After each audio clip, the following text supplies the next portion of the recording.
আজ আমি দেখা করতে এসেছি আমার খুব কাছের দুই বন্ধু তামান্না আর স্মৃতির সঙ্গে। আসলে মেদিনীপুর থেকে অনেকটা দূরে থাকার কারণে খুব বেশি আমাদের দেখা সাক্ষাৎ হয় না, তাই ঠিক করলাম আজকের সন্ধ্যেটা শুধু আমাদের জন্য। ক্যাফেতে পৌঁছেই শুরু হয়ে গেল গল্প, আড্ডা আর হাসি। মনে হচ্ছিল সময় যেন কয়েক বছর পিছিয়ে গেছে। এতদিন পর দেখা হলেও আমাদের বন্ধুত্বের উষ্ণতা কিন্তু একটুও কমেনি। এক কাপ কফি, কিছু প্রিয় খাবার আর অফুরন্ত গল্প। সন্ধেটা ধীরে ধীরে আরও সুন্দর হয়ে উঠছিল।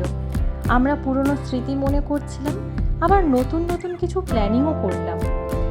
তারপর ঠিক করলাম শুধু বসে বসে গল্প করলে চলবে না, একটু ঘোরাঘুরি আর মজা তো করতেই হবে। এবার আমরা চলে গেলাম ক্যাফেতে থাকা রাইডসগুলো এনজয় করতে। এখানে এসে আমরা তিনজনকে পেয়ে একেবারে সেই ছোট্টবেলার মতো আবার উচ্ছ্বসিত হয়ে উঠেছিলাম। প্রতিটা মুহূর্ত যেন স্মরণীয় হয়ে থাকলো। কখন যে সময় কেটে যাচ্ছিল বুঝতেই পারলাম না।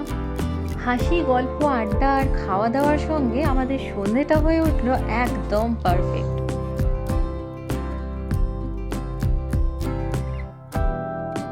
ক্যাফেতে থাকা এই রাইডগুলোতে এসে আমরা একেবারে সেই ছোট্টবেলাতে ফিরে গেছি।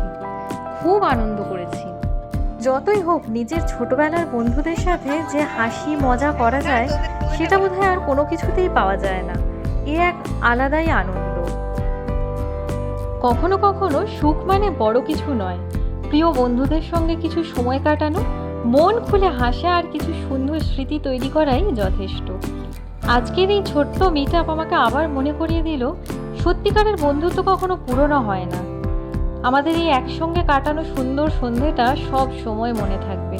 ভিডিওটি ভালো লাগলে একটা লাইক করে শেয়ার করে দেবেন, সাবস্ক্রাইব করতে ভুলবেন না কিন্তু। দেখা হবে আবার নতুন কোনো সুন্দর মুহূর্ত নিয়ে। ততক্ষণের জন্য টাটা।